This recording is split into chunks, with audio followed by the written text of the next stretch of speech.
Well, let's talk about friendships for a minute. Here's how you know if someone's your friend.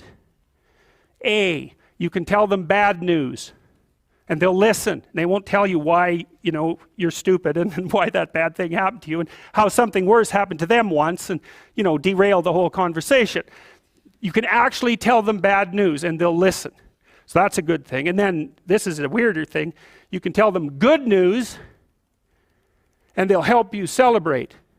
And that's a really good way of deciding who you should have around you. Because if you have someone around you, something good happens to you and you're kind of afraid to even admit it because, God, something good happened to you. It's like, you let that be known and it'll certainly be taken away.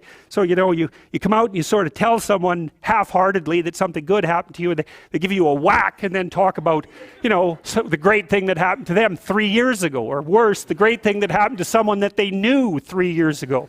It's like, go away from that person. They're not helpful to you. And they're not helpful to themselves either. And so you want to surround yourself, you got to think about this. You got to surround yourself with people who want the best for the best part of you. You can hang around with weasels and losers that are trying to pull you down to justify the fact that they're spiraling downhill as well. And the upside of that is you don't have to have any responsibility and you can all whine about how wretched life is, so that's pretty attractive. But I would say it's also a bad medium to long-term plan. And so it's acceptable and desirable to try to surround yourself with people who are facilitating your development. And you might say, well, I've got people around, I know them well, they're not doing that well and they don't fit into that category. It's like, what's your point? What are you going to do with them exactly? If they'll listen and cooperate with you and move towards a better future, great.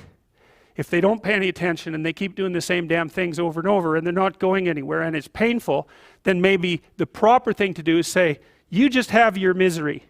I'll go off and have my life. And maybe you'll wake up at some point in the future and think that's a better way of being.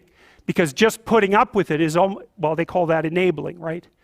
You put up with that sort of behavior, you're providing tacit consent for it and even tacit approval. It's like, it's a bad idea. You have, I would say, both the right and the responsibility to surround yourself with people who are good for the best part of you.